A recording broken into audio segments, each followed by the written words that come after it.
इस आज के संध्या सत्र में आप समस्त के समस्त भगवत कृपाकांक्षियों को, भगवत प्रेमियों को, कथा प्रेमियों को इस व्यासपीठ से खूब खूब स्वागत है, वंदन है, अभिनंदन है।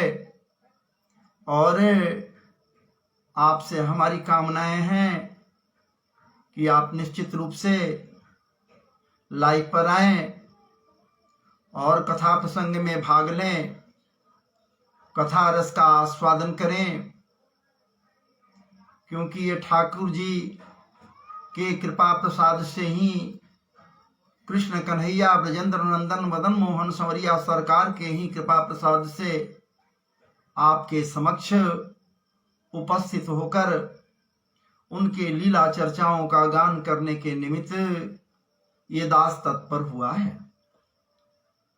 और प्रियाजू के लालिमा लसित अधरामृतिक कणों के परिवर्षण से ओतप्रोत होकर, उनके अनुकंपामृत से सिक्त होकर मैं अपने ही पैतृक गांव ग्राम तुर्क तेलपा अरवल बिहार के अपने ही आवास से आपके निमित्त, आपके लिए कुछ न कुछ रससार सिद्ध भागवत कथाओं को लेकर उपस्थित हुआ। और सच पूछिए तो मैं बार बार कहता हूं कि हम समस्त लोगों, समस्त कण कणिकाओं, समस्त जीव जंतुओं, समस्त के समस्त पुष्पादि, पल्लवादि, वृक्षादि, दुर्वादि, प्रस्तरादि या फिर अनेकानेक जलाशय आदियों में भी, जल स्रोत्रों में भी वही कलकल कल्लोलनी, भागीरथी में भी वही, या फिर कलकल कल्लोल करती हुई मैया पुनपुना के जलधारा में भी, जल स्रोत में भी, जल कणों में भी वही ठाकुर जी, वही समरिया सरकार महाराज जी व्याप्त है। तब तो मैं बार बार कहता हूं, गोस्वामी जी कहते हैं, क्या कहते हैं भाई, तो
गोस्वामी जी कहते हैं, हरि व्यापक सर्वत्र समाना।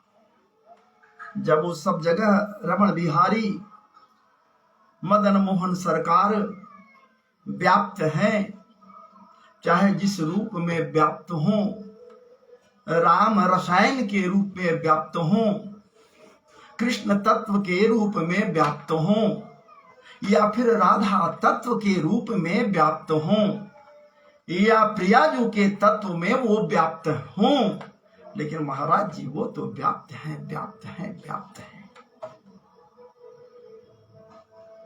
हम में, आप में, सब में।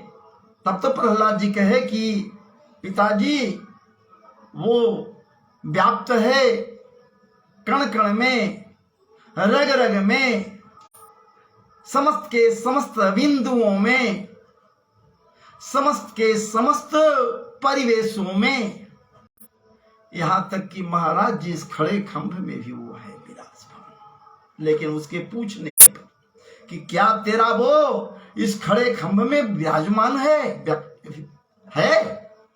प्रहलाद जी कहें कि बेशक इस खड़े खंभ में भी वो है। तो महाराज जी जब ये प्रहलाद जी कह रहे हैं कि बेशक और कहीं नहीं, इसमें वो अभिराजित हैं। तो महाराज जी ये कैसे हो सकता है कि हम में, आप में या किसी में भी वो व्याप्त नहीं है? सब में व्याप्त है, सब में वो व्याप्त है, लेकिन जब तक ये एक्टिवेट नहीं होगा मेमोरी, ये मेमोरी में है, उसको एक्टिवेट करने की बात है, तो एक्टिवेट तो करेगा वो गुरु। और एक्टिवेशन में कोई विघ्न न उत्पन्न हो जावे, कोई बाधा न उत्पन्न हो जावे। एक्टिवेशन में गुरु भी यदि कृपा करता है तो गुरु के भी कृपा को पाने के लिए महाराज जी, पाने के पहले कोई विघ्न न उत्पन्न हो जाए, तो विघ्नता से दूर हटने के लिए हम समस्त जनमानस को ये चाहिए कि विघ्न विनायक की स्तुति करें, विघ्न विनायक गणेश जी को स्तुति करें। लेकिन महाराज जी ये भी बात तय है कि बतलाने वाला तो वो है, वो है, वो है जो गुरु है, जो गुरु है।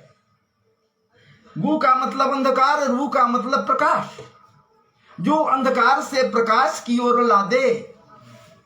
मतलब आपका मानसिक स्थिति में यदि अंधकार है तो इस अंधकार से महाराज जी जब वो प्रकाश में, प्रोज्वल प्रकाश में ला देगा वो गुरु, तो बस उसी प्रकाश में तो सब के सब झलक जाएंगे। चाहे ब्रह्मा झलक जाए, विष्णु झलक जाए, या फिर रुद्र झलक जाए, या फिर विघ्न विनाशक झलक जाए, या फिर महादेव झलक जाए। जो महाराज जी हम में, आप में, सब में वही है, इधर उधर कहीं नहीं है। तो आइए पहले हम लोगों को इस बात को निश्चित रूप से समझनी चाहिए कि गुरुर् ब्रह्मा गुरु विष्णु गुरु देव महेश्वर, गुरु साक्षात पर ब्रह्म तस्मै श्री गुरुवे नमः। अखंड मंडलाकारं अखंड मंडलाकारं व्याप्तं येन चराचरं व्याप्तं येन चराचरं तत्पदं दर्शितं येन तस्मै श्री गुरुवे नमः। तस्मै श्री गुरुवे नमः।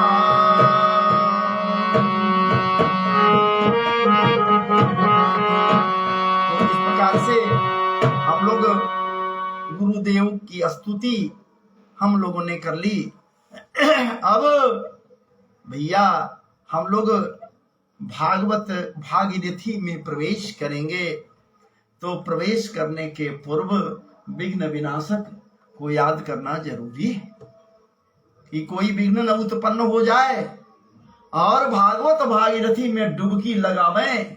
जब भागवत भागीरथी में डुबकी लगाओगे, अजी महाराज जी जलधारा में डुबकी लगाओगे, यदि मान लिया किसी तीर्थ में गए, वहां के जल स्रोत या परम पवित्र नदी में भी यदि डुबकी लगाने के लिए गया आदमी या गए आप, और यदि वहां डूबने लगे उस तीव्र धारा में, तो आपका तन बह जावेगो, तन बह जावेगो, तन बहेगा, शरीर बह जाएगा।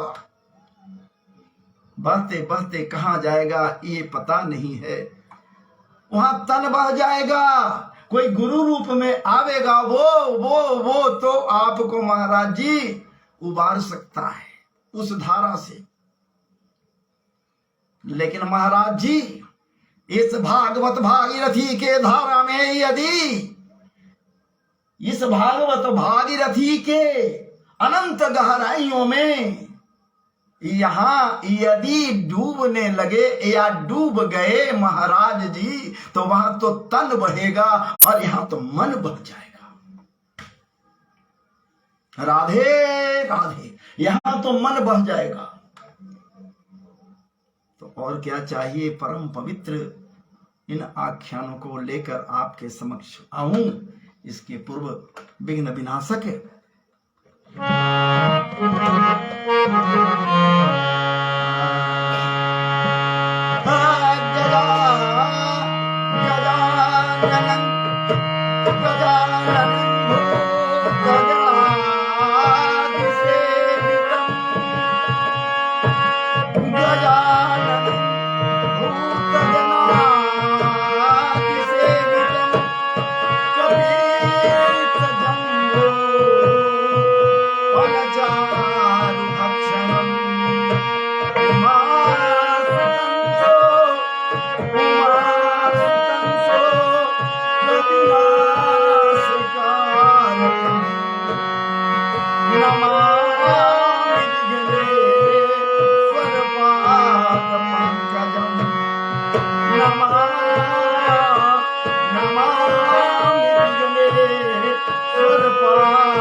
जय जय श्री राधे, जय जय श्री राधे।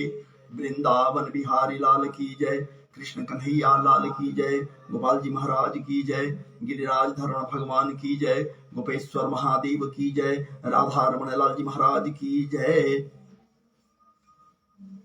पवन सुत हनुमंत लाल जी महाराज की जय, बजरंग बली की जय, महावीर जी की जय। जय सीताराम, जय जय सीताराम, जय जय सीताराम। श्री भागवत जी भगवान की जय, भागवत महापुराण की जय, वांग्मय ब्रह्म की जय, शब्दमय ब्रह्म की जय, वाक्यमय ब्रह्म की जय, अक्षरमय ब्रह्म की जय, कथा ब्रह्म की जय, सब संतन की जय, सब भक्तन की जय, सब दासन की जय, सब लोगन की जय। जय सीताराम, हर हर महादेव, जय जय श्री राधे। श्री व्यासदेव महाराज की जय, श्री सुखदेव जी महाराज की जय, परीक्षित जी महाराज की जय, सौनकादि समस्त ऋषियों की जय, सनक सनंदन सनातन सनत कुमार की जय, नारद जी भगवान की जय, मैत्रेय मुनि की जय, गिरिराज धरण भगवान की जय, गोवर्धन भगवान की जय, वृंदावन धाम की जय। जय सीताराम, जय जय श्री राधे, जय जय श्री राधे, जय जय श्री राधे, हर हर महादेव। जय जय श्री राधे। अब मैं आप लोगों को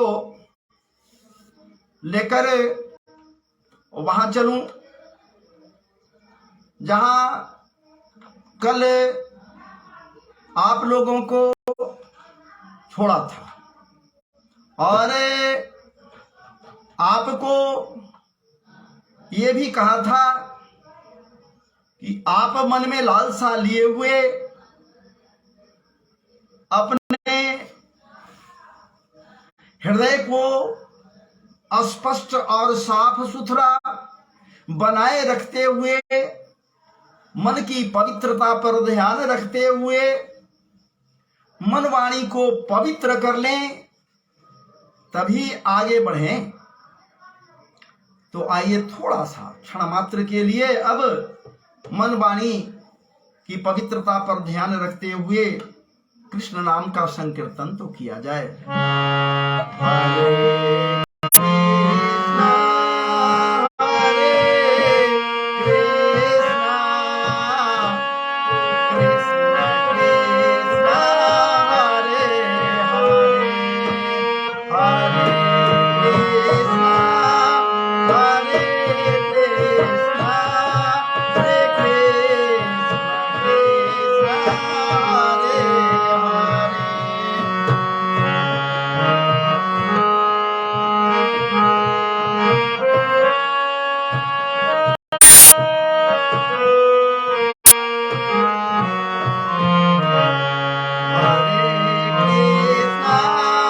Hare Krishna, Krishna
लोग थोड़े समय में क्षण मात्र के लिए मन वाणी को पवित्र कर लिया है, तो मेरे साथ जुड़े हुए हैं ये हमारे परम मित्र अजय कुमार मिश्रा जी, जो औरंगाबाद से संबद्ध हैं।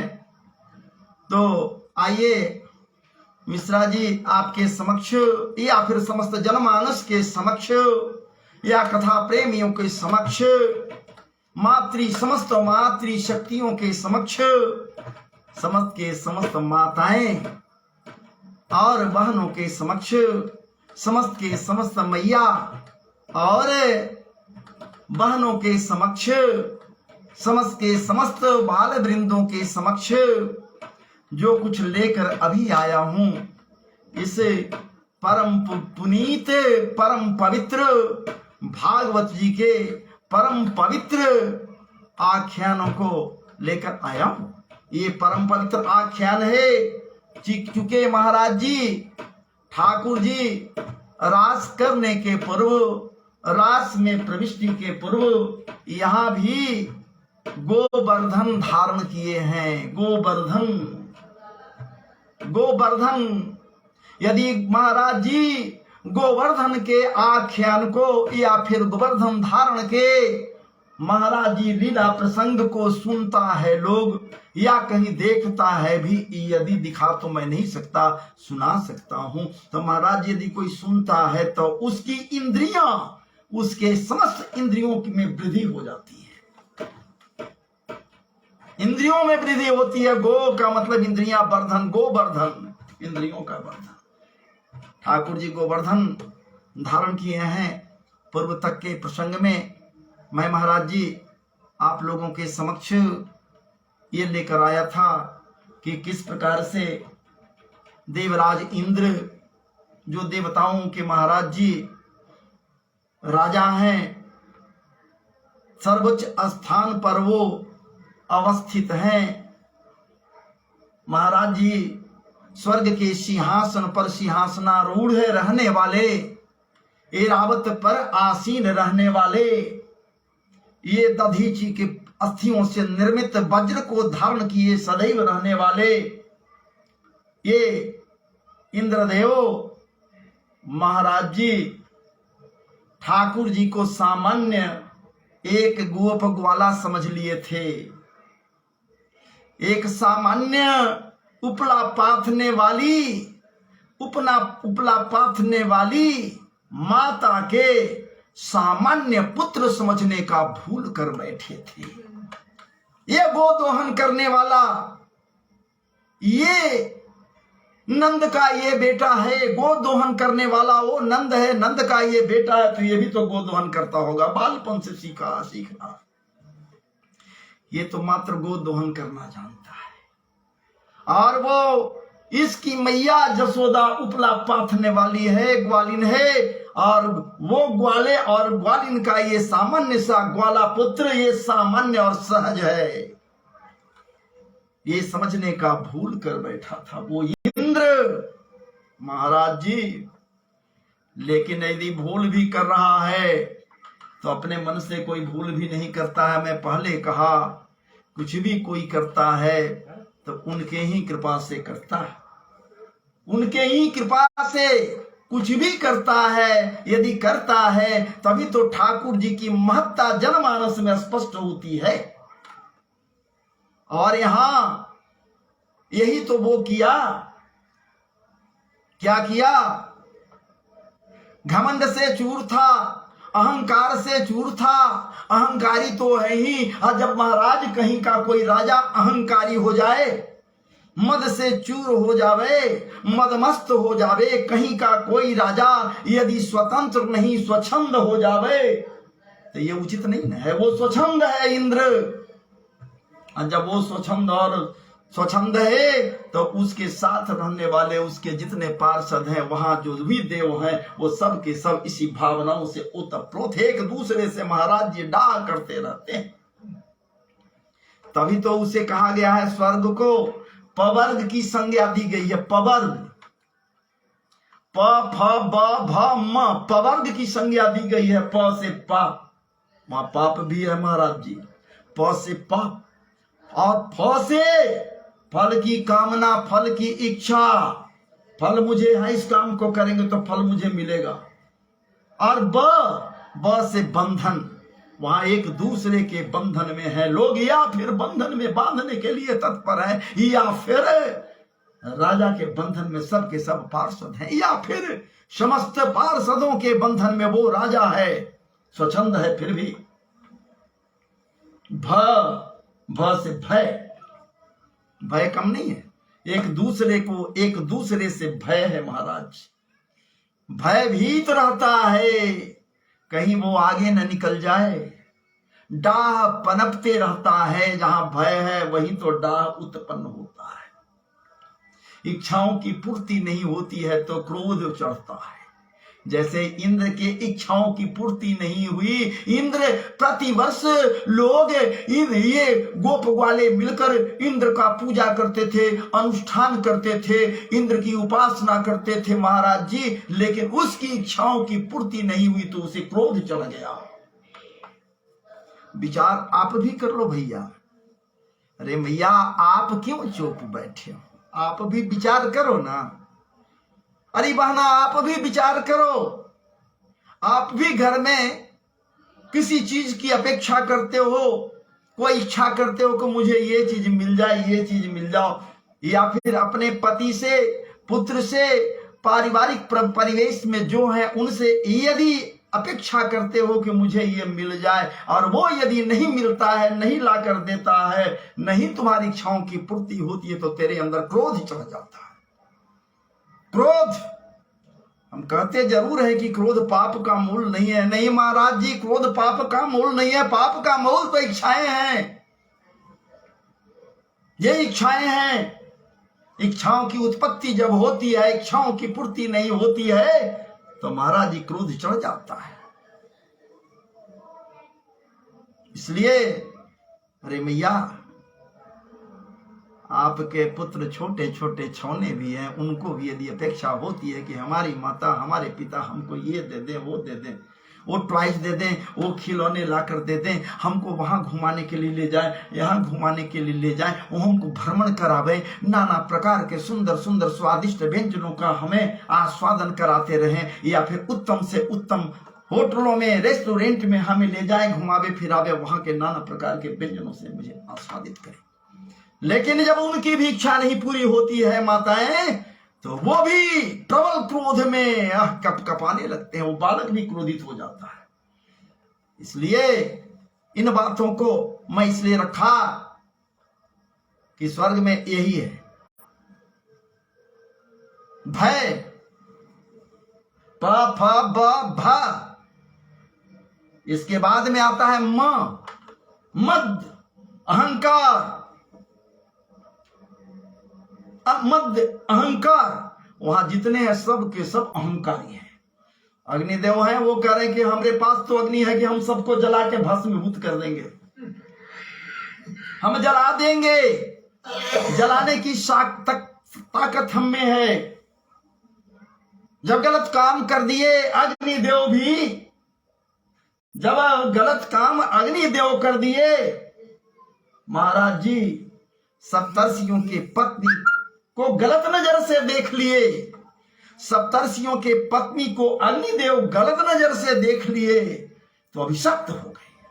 श्राप दे दिया गया सप्तर्षियों के द्वारा कि आप जाओ, मानव जोनि में आप जन्म लोगे। श्राप दे दिया गया। महाराज जी कोई सामान्य बात नहीं है। इतना ही नहीं, अग्निदेव को सप्तर्षि श्राप जब दीन, तो क्या दिन भयंकर श्राप दे दीन कि सर्वभक्षी हो जाओ। अरे अग्नि तुम सर्वभक्षी हो जाओ, सब कुछ तेरे अंदर जो डाला जाएगा उसका तुम भक्षण कर जाओगे, जलकर खाक हो जाएगा, सर्वभक्षी हो जाएगा। अनेकों अनेकों प्रकार की बातें हैं। ये अहंकार, भयंकर अहंकार। और उसमें भी इंद्र यदि किसी को यज्ञ करते देखता, समझ लिया कि 98, 99 वहां यज्ञ यदि कर लिया, अब कहीं 100वां यज्ञ इसका पूर्ति हो गया तो कहीं इंद्रासन का अधिकारी न बन जाए। अहंकार से पूरित होता है। तो ये सारी बातें वहां है। और इंद्र लोलुप है और इसी लोलुपता के कारण तुच्छ समझ रहा है हमारे बांके बिहारी लाल को, हमारे मनमत्त नाथ को, अनंतानंत विभूषित रससार सिद्ध जिसे रसोत्सह वही कहा गया है, जो रस समृद्ध है, रस संयुक्त है, रससार तत्व से सराबोर है। उस कृष्ण को ये इंद्र एक सामान्य ग्वाले का लड़का समझ रहा है, पुत्र। लेकिन हमारे ठाकुर जी, हमारे संवरिया सरकार, हमारे मनमथनाथ जो हैं महाराज जी, वो तो किसी के अहंकार को रहने नहीं देते हैं, अहंकार को समाप्त कर देते हैं। अहंकार ही उनका तो मकसद पूछिए तो भोजन है। एक कथा में है, अहंकार तो किसी किसी के पास जो भी अहंकार हुआ उस अहंकार का नाश करने के लिए ठाकुर जी तत्पर हो गए। अब देख लीजिए, अहंकार था सुदर्शन जी को कि हमसे तेज धार वाला, हमसे तीव्र अस्त्र शस्त्र कोई है ही नहीं। और तो रुक्मिणी जी को अहंकार था कि हमसे अनित्य सुंदर और कौन है। और ठाकुर जी बार बार कभी कभी कहते हैं कि रामावतार में हमारी जैसी जानकी थी वैसा तो कोई है ही नहीं है। ये भी अहंकार उनके अंदर था रुक्मिणी जी के पास। और उनका वाहन गरुड़ जी को अहंकार था। क्या था कि हमसे तेज गति से चलने वाला, उड़ने वाला कहीं कोई है ही नहीं, हमसे तेज कोई चल ही नहीं सकता है। महाराज जी जो इनके साथ रहने वाले हैं ठाकुर जी के, उनके अंदर यदि मध्य भर जाए, अहंकार भर जाए तो भला विचार कीजिए ना, ये उचित है क्या? अहंकारी नहीं होना चाहिए, लेकिन ये लोग अहंकारी बने हुए थे। ठाकुर जी विचार किए कि तो ठीक है, अब इनके अहंकार का नाश करना चाहिए। ठाकुर जी गरुड़ को बुलाते हैं, गरुड़ जी से कहते हैं, ये गरुड़ जी आपको मैं जहां भेज रहा हूं, आप उस पर्वत पर चले जाइए और वहां आपको मिलेंगे कौन? हनुमान मिलेंगे। हनुमान मिलेंगे, हनुमान से आपका भेंट होगा। आप उनको जाकर यही कहिएगा कि चलिए आपको भगवान श्री रामचंद्र जी मैया जानकी के साथ हैं, आपको बुलावा है, चलिए। इस कथा को मैं आपके सामने रख दे रहा हूं। आ गई है बातें तो बहुत से लोग नहीं जानते हैं, तो जानना चाहिए। गरुड़ जी कहीं की ऐसी बात है, यदि मैं कहूंगा जाकर तो हनुमंत लाल जी तो नाराज हो जाएंगे, उचित तो नहीं होगा। अरे मैं कह तो रहा हूं, मैं न भेज रहा हूं, जाओ ना, तुम यही कह देना गरुड़ कि राम और सीता बैठे हुए हैं, आपके आसरा में हैं, आपका इंतजार कर रहे हैं, चलिए आपको बुलाते हैं। गरुड़ जी को कह दीन, और गरुड़ जी यहां से अपने उड़कर चलते बने उस पर्वत पर। महाराज जी और इधर सुदर्शन जी को आदेश हुआ कि देखिए आप सुदर्शन जी दरवाजे पर पहरा दीजिएगा, कोई आवे, चाहे जो कोई भी आ जावे, कोई भी हो, कोई भी कितना भी मेरा प्रिय क्यों न हो, अपनी महत्ता को सिद्ध करने का प्रयास करे, कुछ भी कहे, कोई भी हो, उसको अंतःपुर में आने नहीं आप दीजिएगा, मेरे पास आने नहीं दीजिएगा। महाराज जी सुदर्शन जी की ड्यूटी लग गई। अरे सुदर्शन जी में तो अहंकार भी भर गया था ना, उनके भय से दुर्वासा भाग चले थे ना, उनके भय से भाग चले थे, सुदर्शन जी के भय से भाग चले थे दुर्वासा। सुदर्शन जी को भी भय था कि जब हमसे, हमारे भय से दुर्वासा जैसा सिद्ध पुरुष नहीं भाग सकता है भय से भयभीत होकर। तो महाराज जी मध्य तो वहां भी है, अहंकार वहां भी है। उनकी ड्यूटी लग गई। बाहर अंतःपुर के बाहर कोई मेरे कक्ष में आवे नहीं, मेरे अंदर में मार में नहीं आवे, आप वहां देखते रहिएगा। और इधर इंतजार करने लगे। अब इधर इंतजार हो रहा है। क्या इंतजार हो रहा है कि आवे हनुमंत लाल जी, वो तो लेकर आएंगे। अब उधर क्या हुआ तो सुनिए। हनुमंत लाल जी के पास पहुंच गए गरुड़ जी और उनसे कहीं कि अरे हनुमंत लाल जी, प्रणाम आशीष वगैरह सब हो गया, वंदन अभिनंदन सब करने के पश्चात कहीं कि आपको बुला रहे हैं, आप चलिए। क्योंकि हम भैया कहाँ जाएंगे, हम तो वृद्ध हैं, हमको कहाँ जाने के लिए कह रहे हो। तो आपको श्री राम प्रभु बुला रहे हैं। कहीं राम का नाम सुनते ही विभोर हो गए, बोर नहीं विभोर हो गए महाराज जी। और आप हो, अरे मैया भगवान श्री राम का नाम सुनने के बाद में भी विभोर नहीं होती हो, क्या बात हो।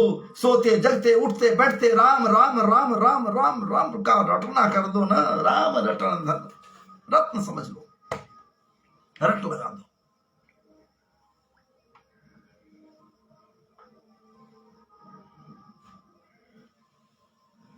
महाराज जी हनुमंतलाल जी कहन की ये क्या बात कर रहे हो, ये द्वापर चल रहा है। वो त्रेता की बात थी। भगवान श्री राम और मैया जानकी तो त्रेता में, इस द्वापर में कहां से हमको तुम बुलाने आ गए हो। तो नहीं मैं गलत थोड़े बोल रहा हूं हनुमान जी, मुझे भेजा गया है। तो आप चलिए और चलकर उनका दर्शन कर लीजिए। वो आपको दर्शन करने के लिए बुला रहे हैं, आप उनके भक्त हैं। तो भक्त का दर्शन भगवान करता है, तब तो भक्त भी भगवान का दर्शन करता है, तृप्त हो जाता है। आप चलिए। लेकिन शर्त रख दिया हनुमंतलाल जी। भैया क्या कहना हनुमंतलाल जी शर्त रखते हुए कि देखो गरुड़, यदि मुझे श्री राम प्रभु का दर्शन नहीं हुआ, मैं गया और यदि श्री राम प्रभु का दर्शन नहीं हुआ तो तेरा खैर नहीं, तेरा खैर नहीं। तुझे अंत कर दूंगा, तुझे समाप्त कर दूंगा। मेरा नाम पवन पुत्र है। पवन पुत्र तो समझ रहे हैं कि ठाकुर जी की मनसा क्या है, न समझ रहे हैं सो बात नहीं है। भगवान की मनसा को उसका भक्त यदि नहीं समझे, या भक्त के मनसा को भगवान नहीं समझे, तो ये तो उचित बात नहीं होगी। इसलिए इनकी चलिए चलिए चलिए, यहां तक हमें आदेश है हनुमंतलाल जी कि आप मेरे पीठ पर बैठ जाइए। जब मैं भगवान को अपने पीठ पर आरूढ़ कराने के बाद तीनों लोकों का, या जहां भी उनकी इच्छाएं होती है, मैं सैर कराता हूं, तो क्या आपको नहीं ले जा सकता? आप आइए, मेरे पृष्ठभाग पर बैठ जाइए और मैं उड़कर क्षण मात्र में वहां पहुंच जाऊंगा। मैं क्षण मात्र में पहुंच जाऊंगा। आप आइए और मेरे पीठ पर बैठ जाइए। वाह! हनुमंतलाल जी कहीं कि अरे भाई, मैं जानता हूं तुम बहुत तेज गति से उड़ते हो, लेकिन जाओ, तुम आगे जाओ, हम पीछे से आ रहे हैं। तो नहीं, हमको आदेश है कि आपको साथ लेकर आना है, और तुम जाओ नहीं यार, क्यों मुझे परेशान कर रहे हो। हनुमंतलाल जी कहीं क्या बात है। पवन तने बला पवन समाना, अबोधि विवेक विज्ञान निधाना। महाराज जी भला इस बात को गरुड़ जी कहाँ समझ रहे हैं कि ये हैं कौन, उनके मर्म को कौन जानता है। क्या बात है। अरे भूत पिशाचो, अरे भूत पिशाचो निकट नहीं आवे, महावीर जब नाम सुनावे।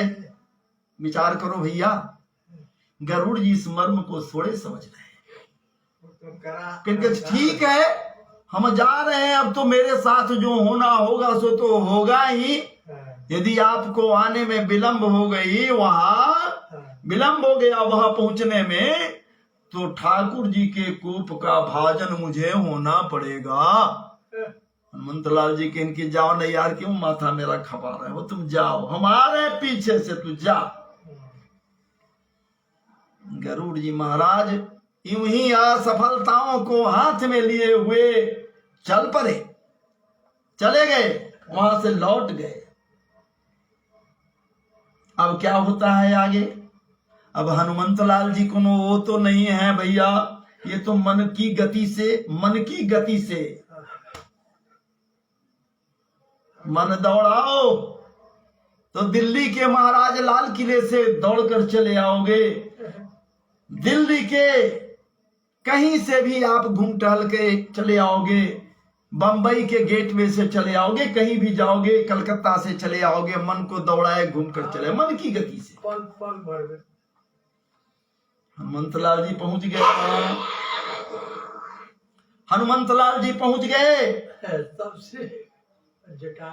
यहाँ पर तैनात है सुदर्शन जी, अंदर जाना चाहे भगवान के पास मिलने के लिए, सुदर्शन जी रोक दिए। कहां जा रहे हो? है तुच्छे बंदर, कहां जा रहा है? अंदर मत जाओ, इसलिए कि अंदर जाने में रोक है। ठाकुर जी का आदेश है कि कोई भी मेरा प्रिय से प्रिय आ जावे, अंतःपुर में किसी को आने नहीं देना। अब आप तो एक कपी हो, इनके लिए हमको बुलाहट है, बुलाया गया है। गरुड़ हमको गया था कहने, इसलिए मुझे अंदर जाने दो, मैं आ गया, मैं दर्शन करना चाह रहा हूं। महाराज जी लेकिन वो नहीं टस से मस हुए सुदर्शन जी, उनका तेज, अलौकिक तीव्र तेज, ज्वलनशीलता, वो सोचिन कि इससे तो भयभीत होकर रुक जाएंगे, नहीं आगे बढ़ेंगे। लेकिन हनुमंतलाल जी हैं, बस उनको महाराज जी बस पकड़ लिए और पकड़कर कांख में चाप लिए।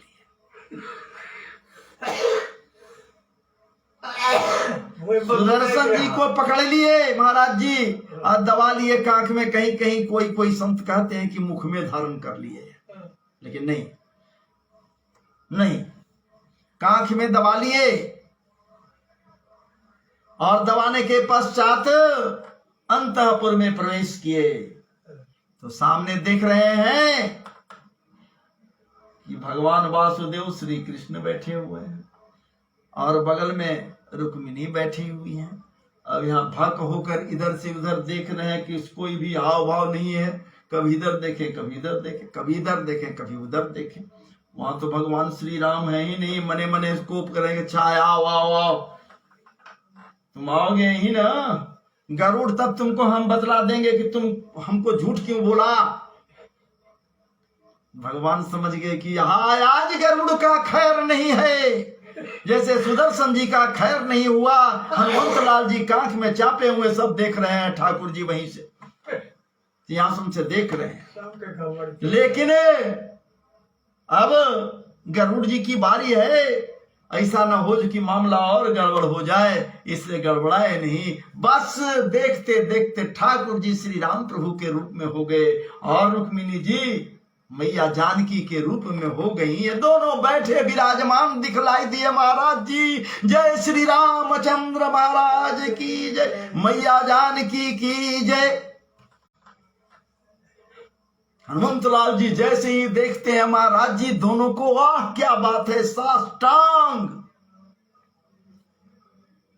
उनके आगे गिर गए और उनके चरणों के पास जाकर महाराज जी उनके चरणों को पकड़ लिए। ठाकुर जी के चरणों को हनुमंतलाल जी पकड़ लिए, बस वहां बैठे हुए हैं बस उसी क्षण वहां पर गरुड़ जी आ गए। अरे हमसे पहले ये आप श्री राम प्रभु जो थे, अब वो राम प्रभु नहीं, अब कृष्ण के रूप में हो गए। और हनुमंत लाल जी वहां से मिलकर चले भी गए। तब वहां भगवान वासुदेव श्री कृष्ण कहते हैं कि ऐ गरुड़, तेरे अंदर अहंकार आ गया था, अभिमान आ गया था, घमंड आ गया था, इसलिए ये अहंकार और घमंड को मैं निर्मूल कर दिया, इसीलिए मुझे ऐसा करना पड़ा। और रुक्मिणी, आप समझ रही थी ना मैं क्यों जानकी की बात करता हूं। देखो मेरे भक्त को, जब तक तुम रुक्मिणी बनकर बैठी थी, जब तक मैं कृष्ण बना था, तब तक हम लोग की तरफ वो देखा नहीं, लेकिन राम रूप में जैसे ही आए, फिर क्या बात है। श्री रामचंद्र कृपालु भजमन हरन भव भय दारुण। और तो और अब सुदर्शन जी को बाहर जाने के बाद छोड़ दिए हनुमंत लाल जी, अभी तो चपे हुए थे, वहां से छुटकारा हुआ, जल्दी आए भीतर में। ठाकुर जी कहें कि सुदर्शन जी, आप मेरे अस्त्र जरूर हैं, आपके अंदर भी अहंकार था, उसी अहंकार को नाश करने के लिए कि आप निर्बल हैं, आपसे भी बलशाली कोई है। अपने को कभी कतई भी है मेरी माताएं और बहनों, है मेरे मैया, कभी अपने को बुद्धिमान और बलशाली मत समझ। है जनमानस के समस्त भगवदीय वार्ता में भाग लेने वाले, है समस्त के समस्त आत्मीय जनों, कभी भी अपने अंदर मध्य को मत आने दे, अहंकार को मत आने दे, और नहीं तो यही अहंकार ठाकुर जी का भोजन है, एक दास के रूप में। क्या बात है, अगर दास बने रहोगे तो सब कुछ पाओगे, अगर दास नहीं बनोगे, अपने आप को बहुत ज्यादा बुद्धिमान और विद्वान समझोगे तो कोई तुझे कुछ नहीं प्रदान करेगा, ज्ञान और विज्ञान कुछ भी नहीं तुझे मिलेगा। इसलिए इस प्रकार से इस कथा को मैं आपके समक्ष रख दिया। इंद्र के हिसाब किताब में बातें आई तो इंद्र भगवान, इंद्र जो है साधारण मानव समझकर महाराज जी इनके साथ क्या कृत्य किए, ये अहंकार से भरे हुए थे इंद्र, तो ठाकुर जी उनके अहंकार को चूर चूर करने के लिए महाराज जी गिरिराज धरण भगवान का पूजन, अनुष्ठान, उपासना, ये सारा का सारा बात वृंदावन के वो सहज स्वभाव वाले सीधे साधे गोप गोपियों ग्वालों से महाराज जी गोवर्धन पूजा करवा दिए। इंद्र का पूजन नहीं हुआ। ठाकुर जी अपने पिता को एक उपदेशक की भांति मैं कहा गलत हो गया। महाराज जी प्रबुद्ध ही नहीं, जब वो अर्जुन को गीता का उपदेश दे सकते हैं, क्या बात है। तो यहाँ तो महाराज जी अगर पिताजी के समक्ष कुछ न कुछ कहना भी है, कहे भी, बतलाए भी, तो वही बतलाए जो बतलाने योग्य था, सही बात बतलाए। और वो वहां इंद्र याग नहीं हो सका, इंद्र यज्ञ नहीं हुआ, अर्थात इंद्र का पूजन नहीं हुआ। अब आगे बढ़िए, ये पूर्व के वीडियो में, पूर्व की बातों में मैं आपके समक्ष रखा था। अब आइए आगे की बातों को लेकर चलूं मैं।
ये इसे पवित्र आख्यान गोवर्धन धारण है। यहां हम लोग आए, इंद्र कुपित हो गए, इंद्र क्रोध में भर गए, उनकी पूजा नहीं हुई।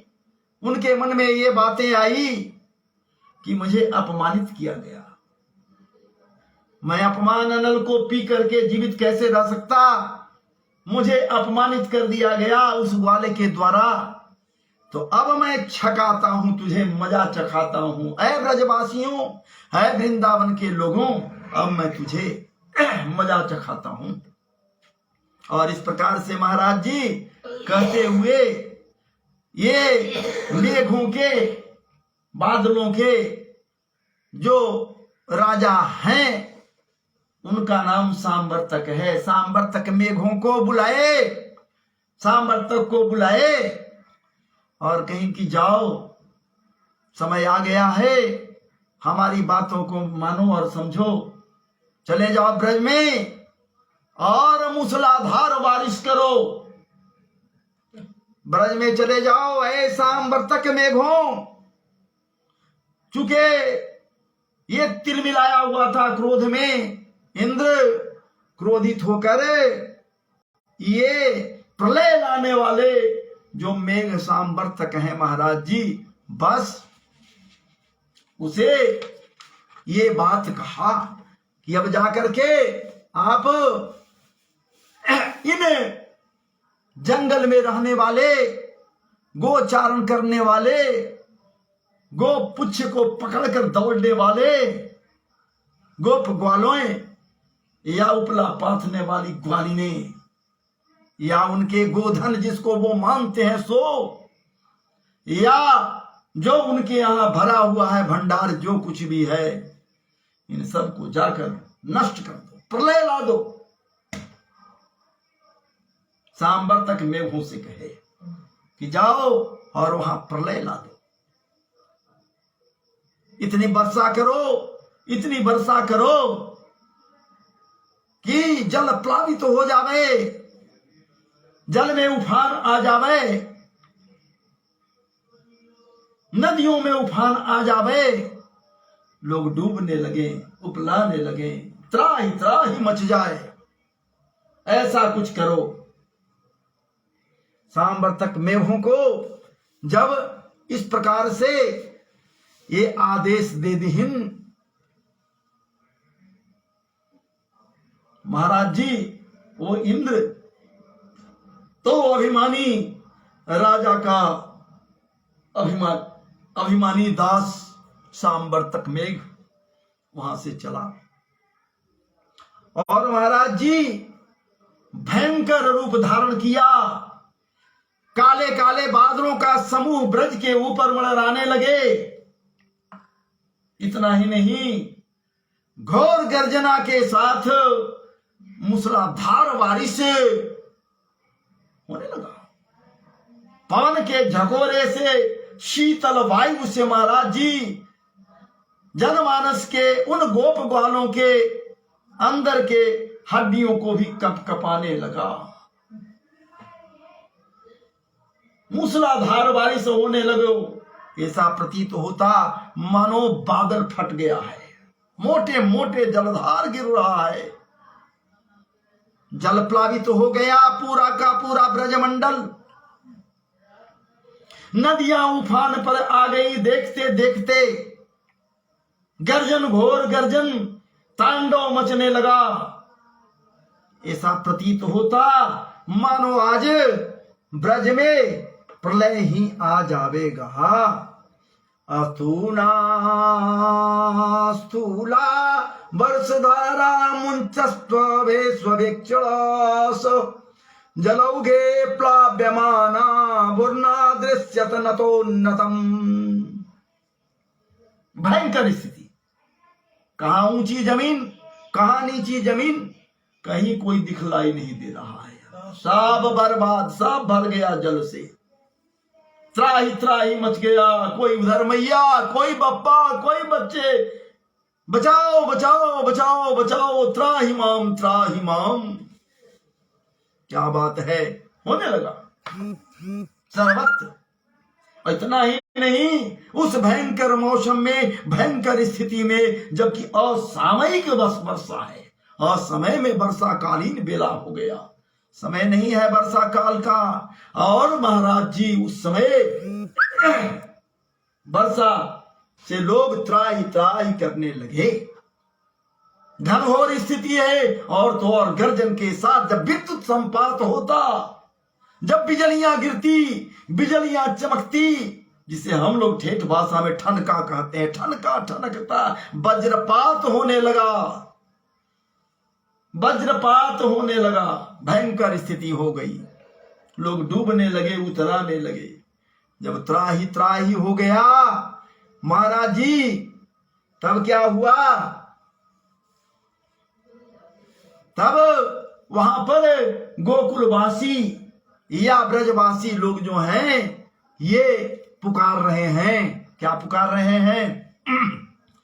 कृष्ण कृष्ण महाभागा त्वन्नाथं गोकुलं प्रभो त्रातुर्महसि देवान्ना कुपिताद भक्तवत्सलः शिलावर्ष निपातेन हन्यमानामचेतनं निरीक्ष्य भगवान मेने कुपितेन्द्रो कीर्तन हरे। कहते हैं कि हे कृष्ण, हे महाभाग, हे प्रभु, हे मनमथनाथ, आप देख रहे हैं, आप हो कहां? आप ही तो दुख में सबको साथ देते हो। जब हम सबके सब विषपान कर लिया, काली दहका, जब प्राण पखेरु उड़ गए, तो अमृत की वर्षा से तुमने तो हम लोग का नया जीवन दिया। अनेकानेक व्योमासुर से या फिर तृणावर्त से, बकासुर से, धेनुकासुर से या वनाग्नि से आप ही तो हम सबों को रक्षा किए हैं। इसलिए हे भगवान वासुदेव, आप कहां हो प्रभु? हे गोविंद राखु शरण, अब तो जीवन हारे। हे गोविंद राखु शरण, अब तो जीवन हारे। पुकारने लगे ये ब्रजवासी, ये गोकुल के जितने लोग हैं, ये सब लोग पुकारने लगे। और यहां तक उसमें से बोलने लगे लोग, कुछ लोग, कि हम लोग कह रहे थे कि इंद्र का अपमान मत करो, इंद्र का हम लोग पूजन नहीं किया, उपासना नहीं किया, अनुष्ठान नहीं किया, इसी कारण से इंद्र हम सबों से बदला ले रहा है। उसके क्रोध से के चिनगारी ही नहीं, उसके क्रोध रूपी दावानल से हम सब लोग जल रहे हैं, और सबको इस समय इस झंझावात में हम लोग को मिटा देगा, किसी को नहीं छोड़ेगा। इसलिए हे कृष्ण, हे माधव, हे देवकी नंदन, हे वासुदेव नंदन, हे नंद नंदन, हे जसोदा नंदन, कहां हो? एकमात्र तुम ही तो रक्षक हो जो हम लोगों को बचाओगे। हे प्रभु, देर मत करो, नहीं तो सब समाप्त जब हो जाएगा तो क्या कुछ करोगे? कुछ करने के लिए तो रह नहीं जाएगा। जब इस प्रकार से ये समस्त के समस्त महाराज जी घनघोर वर्षा में डूबते उतराते हुए, जल प्लावित स्थिति में डूबते उतराते हुए, वो सहज साधारण से गोप ग्वाले जब त्राहिमाम त्राहिमाम त्राहिमाम, हे प्रभु जब करना शुरू कर दिए कृष्ण को, तो भगवान वासुदेव मुरली बजाने वाले मंद मंद मुस्कान से महाराज जी सराबोर हो गए। सोचिन मन में कि अब क्या करें, इसके मान को तो मर्दन करना चाहिए। अगर चाहते भगवान तो चुटकी बजाकर तुरंत सब समाप्त हो जाता, कहीं कुछ नहीं होता, लेकिन उसका मान का मर्दन नहीं होता ना महाराज जी। इसलिए उसे इंद्र के मान को मर्दन करने के लिए भगवान विचार किए। विचारने का समय कहाँ था। तत्काल महाराज जी गोवर्धन जी के पास पहुंच गए और जिस प्रकार से महाराज जी बच्चे छत्ते को कबाड़ कर उठा लेते हैं, बस ठाकुर जी हमारे संवरिया सरकार उंगलियों से कुरेदते हुए एकाएक देखते देखते 7 कोस के गोवर्धन पर्वत को उठा लिए महाराज जी अपने हथेलियों पर। बोलिए भगवान वासुदेव श्री कृष्ण की जय, गोवर्धन भगवान की जय, गिरिराज भगवान की जय। देखते देखते भगवान क्या किए महाराज जी, ये देखते देखते भगवान खेल खेल में, क्या बात है, संतों को रक्षा करने में तत्पर रहने वाले हमारे संवरिया सरकार भक्तों के लिए सर्वस्व सर्वेश्वरेश्वर वासुदेव श्री कृष्ण महाराज जी देखते देखते खेल ही खेल में गोवर्धन को बरसाती छत्ते की भांति, क्या बात है, बरसाती छत्ते की भांति उठाकर अपने हथेली पर उठा लिए। महाराज जी पुष्प की भांति, फूल की भांति उठा लिए।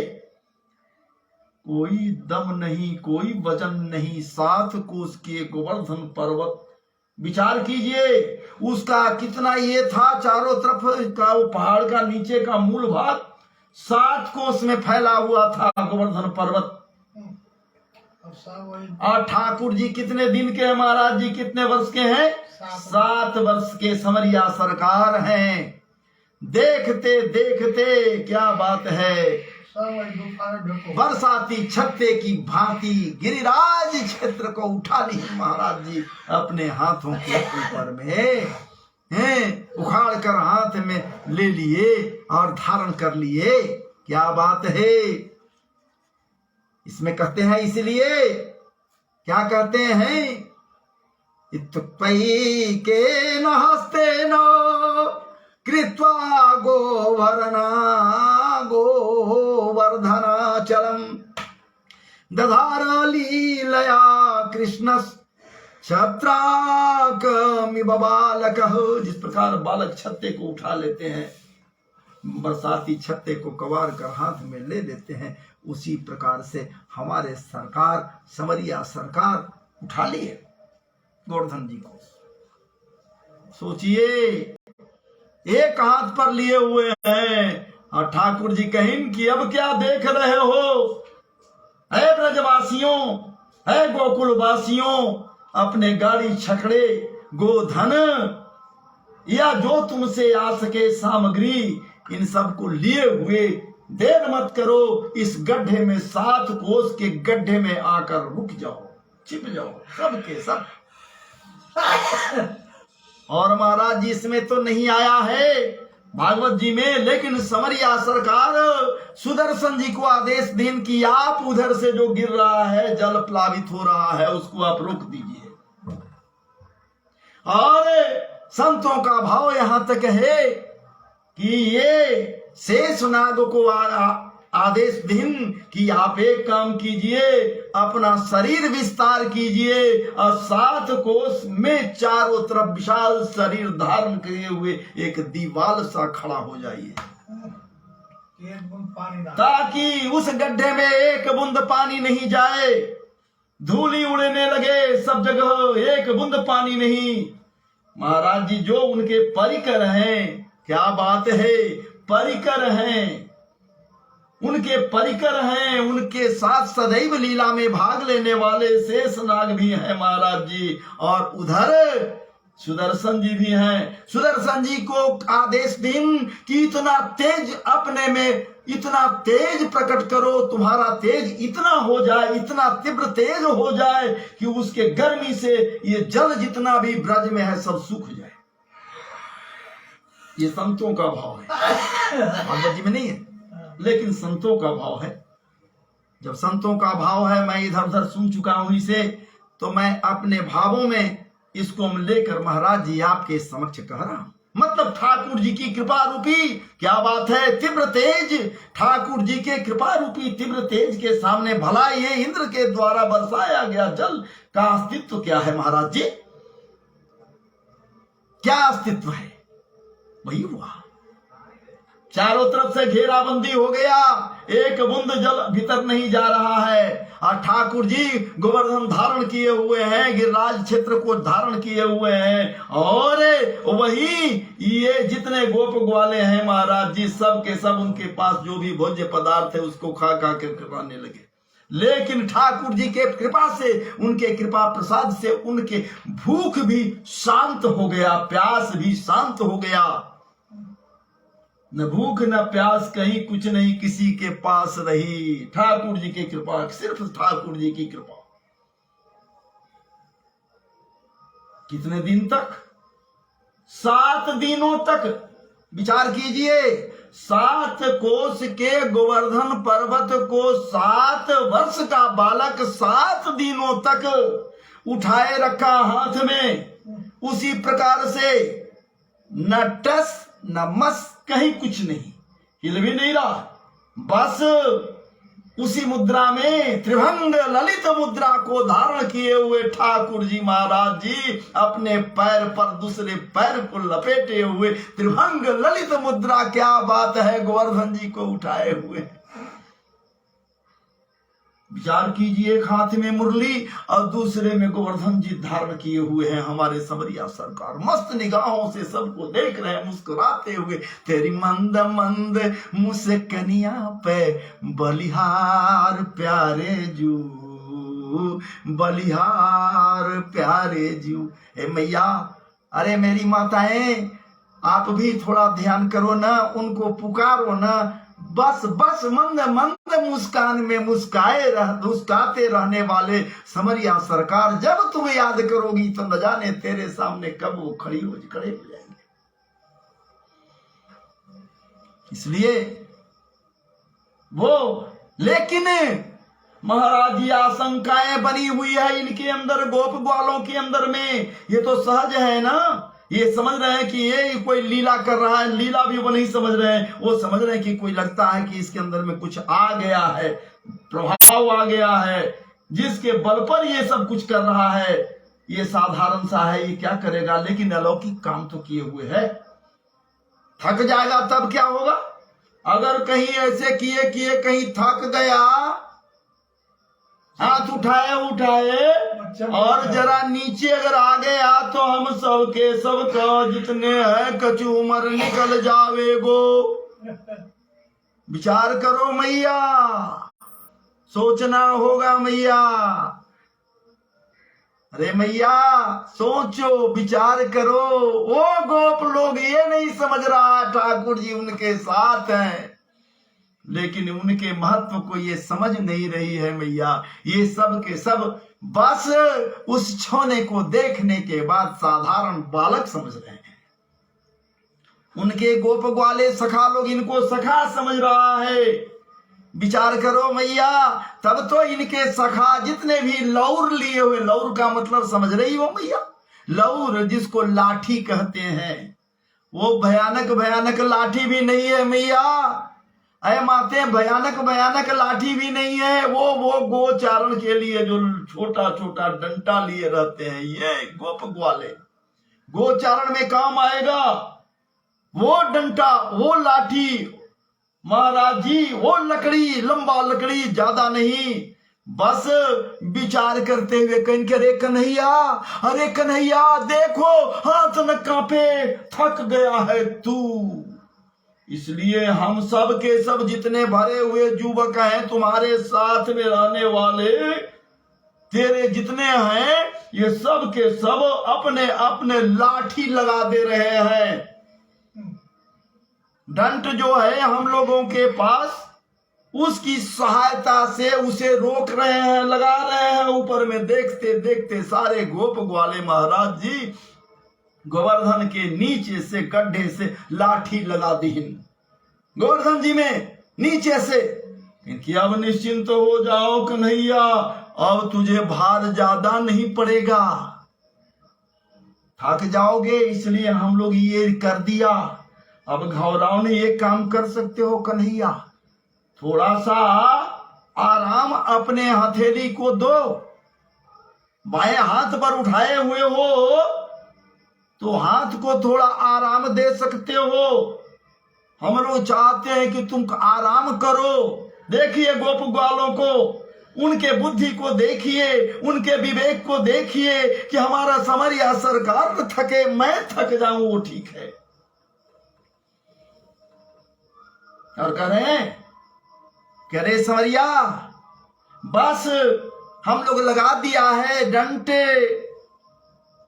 गोवर्धन नीचे नहीं आएगा, अब तुम हाथ को ढीला कर सकते हो।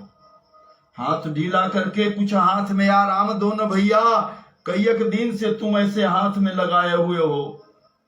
ठाकुर जी मंद मंद से मुस्काए। आह क्या बात है, वो मुस्कान ही तो मुस्कान उनका। अधरन पर लालिमा लसित, अधरन पर महाराज जी जब क्या बात है, वो लालिमा लसित श्रीजू प्रियाजू राधा रानी के रससार सिद्ध हंसी, उनके प्रेम रूपी रस का परिवर्तन उनके अधरों पर होता है महाराज जी। तो वहां जब वेणु को पधराकर जब फूंक मारते हैं तो उसके छिद्रों से मधुरामृत का परिवर्तन होता है। क्या बात है, क्योंकि ये वेणु और कोई नहीं, साक्षात विश्वनाथ है, साक्षात रुद्रदेव है महाराज जी।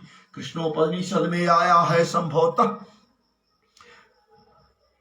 तब किए भगवान वासुदेव श्री कृष्ण तपस्या किए भूतनाथ को प्रसन्न करने के लिए। भोलेनाथ को प्रसन्न हो गए, भोलेनाथ है ना, प्रसन्न हो गए। कहीं के वरम ब्रोही वर मांगो। अरे मैया, अरे मैया ध्यान दो, आसन लगा कर बैठो, झुको नहीं। वो भूतनाथ कहीं भोलेनाथ कहीं की बरम ब्रूही वर मांगो, वर मांगो। ठाकुर जी क्या वर मांग सकते थे, लेकिन तपस्या तो कहीं थे उनको प्रसन्न करने के लिए। ठाकुर जी कहीं कि आप यदि भूत भावन मुझ पर प्रसन्न हैं तो हमें ये वरदान दीजिए, ये आशीर्वाद दीजिए कि राधा रानी का सानिध्य सदैव हमको मिलते रहे, सदैव उनसे मैं अलग न रहूं, वो हमसे अलग न रहे। बस भूतनाथ भोलेनाथ, भूत भावन भोलेनाथ तथास्तु कह दीन। यही होगा, यही होना है। एक काम करो, द्वापर काल में नंद बाबा के दरवाजे पर मैं बांस बनकर उग जाऊंगा, बांस बनकर उग जाऊंगा, और तुम उस बांस में से बंसी काट कर बंसी बना लेना। अरे उस बंसी को जब उसमें से निनाद छेड़ोगे, जब बंसी बजाओगे तो राधा रानी ही क्यों नहीं, राधा रानी क्या पूरा का पूरा विश्व, पूरा का पूरा ब्रह्मांड मोहित तो हो जाएगा।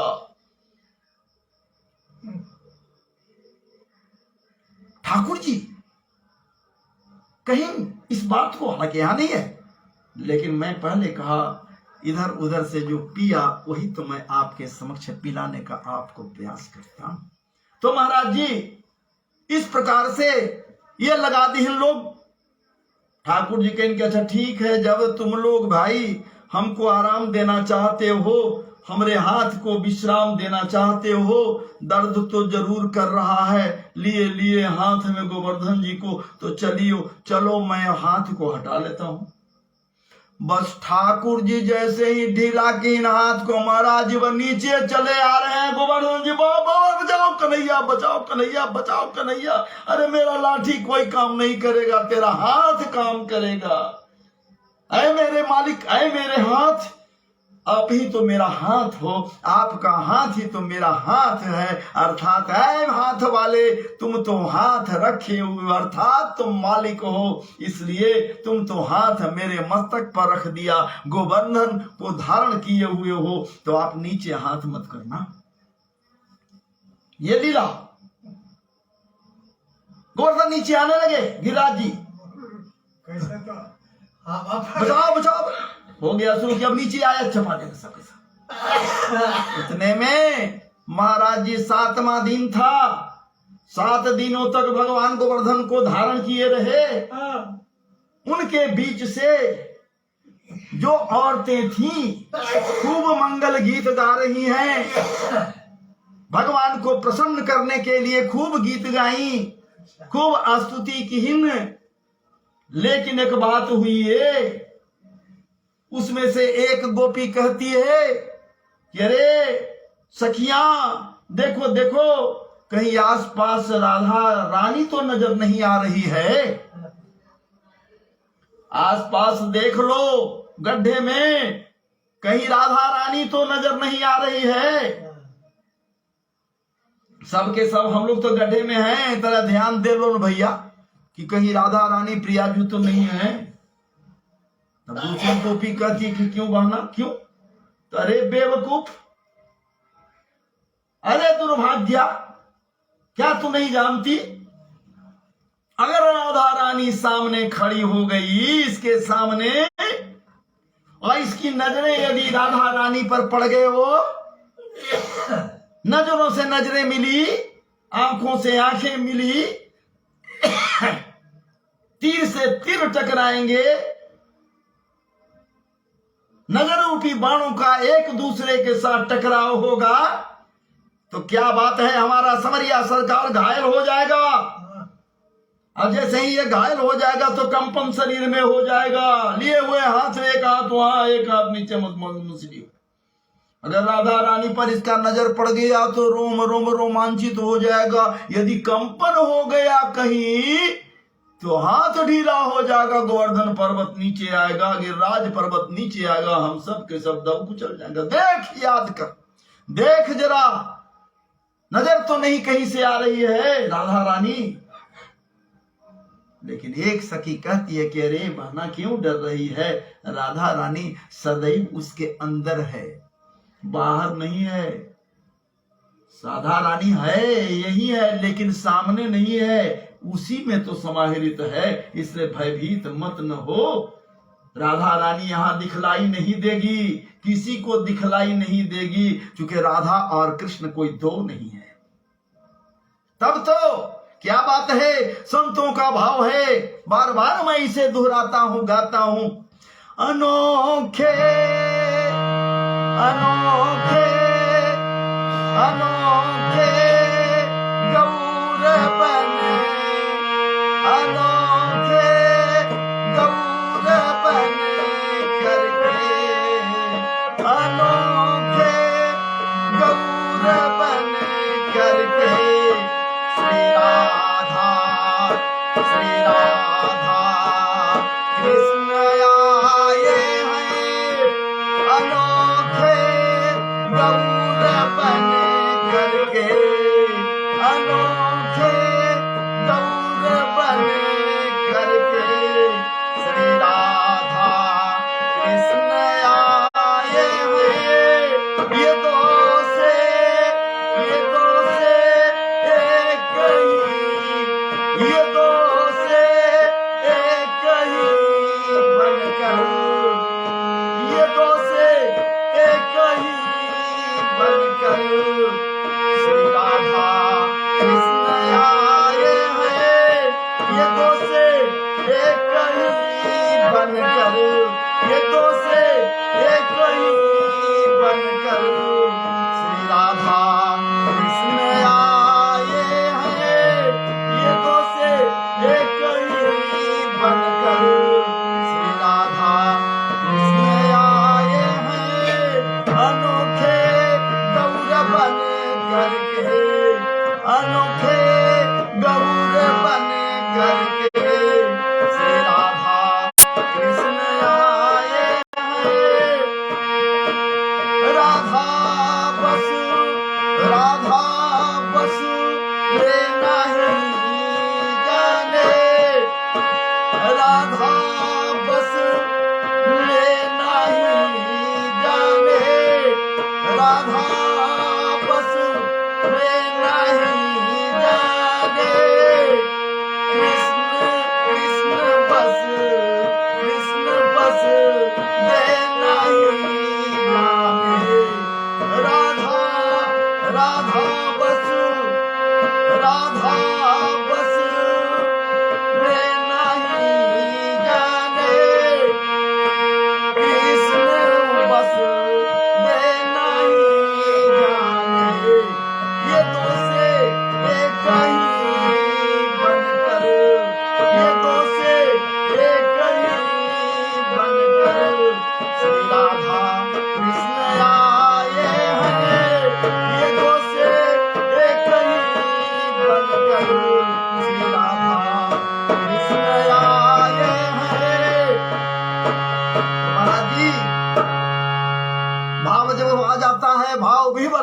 जाता हूं तो इसे गुनगुनाता हूं।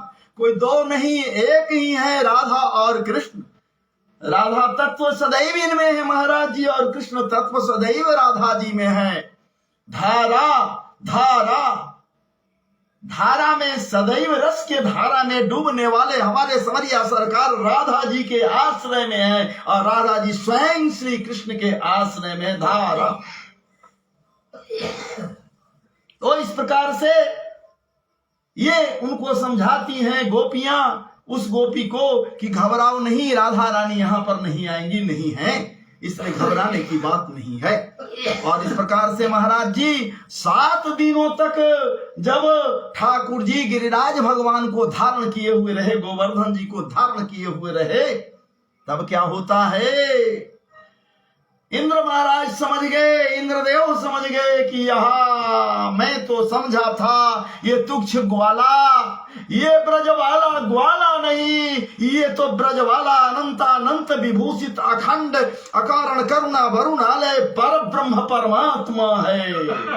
इंद्र समझ गए कि ये ब्रजवाला कोई सामान्य ग्वाला नहीं है महाराज जी। और तब ये सांवर्तक मेघों को आदेश दिए कि अब बंद कर दो मूसलाधार बारिश को, अपने प्रतिक्रियाओं को बंद कर दो, अपने क्रियाओं को बंद कर दो। देखते देखते जल बरसना बंद हो गया और ब्रज में महाराज जी धूल उड़ने भी लगे, चुके नदियां भी, नदियों में जल जो उफान में थे वो भी तह तक चले गए, तल में चले गए। खूब सुंदर सुखद मौसम, सुहावना मौसम हो गया। और बस अब ठाकुर जी आदेश दीन कि अब आप लोग बाहर निकल सकते हो, अब वर्षा नहीं होगी। ठाकुर जी समझ गए कि इंद्र का मान मर्दन हो गया, इंद्र का अपमान, इंद्र को अपमान न कहिए, इंद्र में जो अहंकार था, राजा होने का अहंकार था, देवता होने का जो अहंकार था, वो अहंकार समाप्त हो गया। इसलिए ये मदमस्त हो गया था, मदांध हो गया था, उसका मद समाप्त हो गया। ठाकुर जी कहें कि अब बाहर निकल जाओ, सब लोग अपने अपने घर की ओर प्रस्थान करो, अब कोई डरने की बात नहीं है, अब कुछ नहीं होगा। इस प्रकार से सारे ब्रजवासी जो लोग थे, गोकुलवासी, वृंदावनवासी जो भीतर थे, गड्ढे में सब के सब गाड़ी छकड़े, सर सामान, अपने बच्चे और समस्त महिलाओं के साथ गोवर्धन जी के खोह से गड्ढे से बाहर निकल गए।